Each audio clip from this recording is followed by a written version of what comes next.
Good evening. My name is Norris McDonald, and I'm founder of the African American Environmentalist Association. And I have to make an admission here, first thing, and that is that I love Indian Point.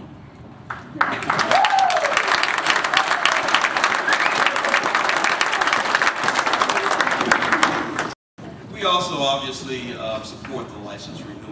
But let me get down to business here. We submitted a written statement for the record. We went through the entire environmental report and addressed each item. I won't try to do that now, but I will go over some of the items of interest to the members of our organization.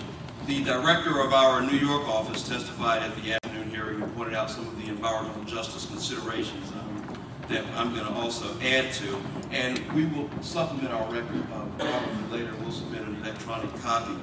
One thing in the environmental report that we're a little concerned about is the section 4.22.2, and that's environmental justice. It's a little confusing, and NRC should maybe revisit that.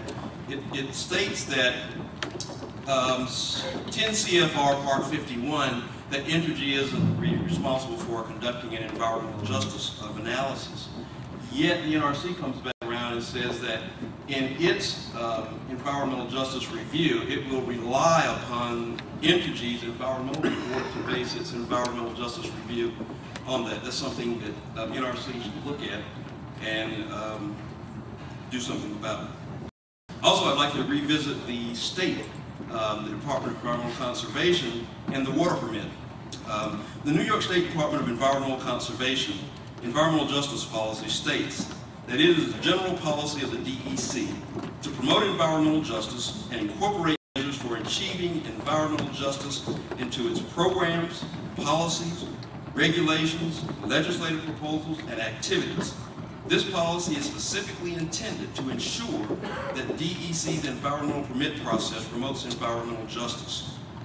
In order to reduce the levels of impingement and entrainment of Hudson River fish, the Department of Environmental Conservation's draft speedies permit could substantially limit the ability of Indian Point 2 and 3 to generate electricity, and may even lead to the closure of the facilities.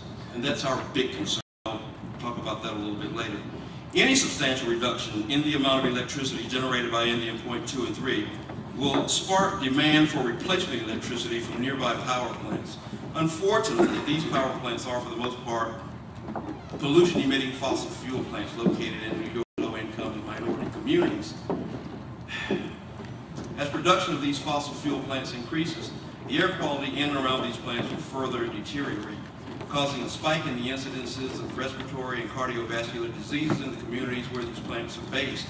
The draft speedies permit, therefore, effectively places the interests of Hudson River fish eggs and larvae over the health of New York's low-income and minority communities. In the Bronx, which is 35.6% African American and 88% minority, there are 2 power plants. In Brooklyn, which is 36.4% African American and 64.2% minority, there are 7 power plants. In Queens, which is 20% African American and 63.2% minority, there are 6 power plants. So you get the idea, and I could go on for the rest of the night about the disproportionate impact in minority and African American communities, the trash transfer stations, most of the bus depots, and I'm sure hopefully NRC will look at those items. But also within the environmental report and in the development of the EIS, I would hope that you can spend more time looking at the benefits, the great benefits of Indian Point. That's what I love, the great benefits. That is the fact that it's emission-free. New York State is facing a SIP call, the State Implementation Plan of the Clean Air Act. Most of the non-attainment areas will violate those. I get frustrated because I've been working in the environmental community for 28 years, and the non-attainment areas, they continue to be non-attainment areas. We have to think about that. Well, by its very nature, Indian Point does something about that.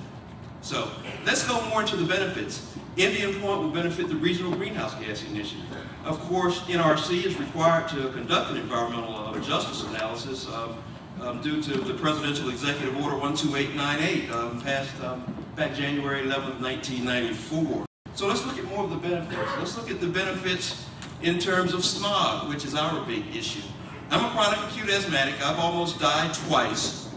Now, many people in this room will say, hey, you're not dead yet? or would like to see me dead, and that's fine, because let's address hate and its progeny.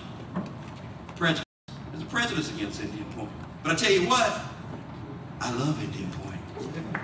And the main reason I love Indian Point, and it's not about me,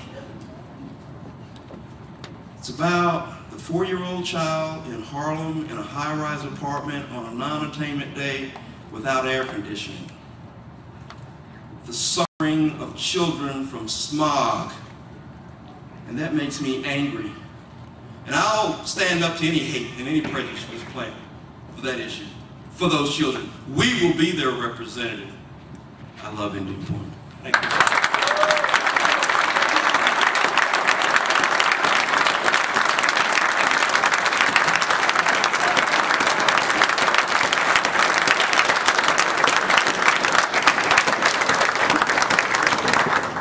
I'm going to ask one more time that if people could please turn your cell phones off or silence them. It's been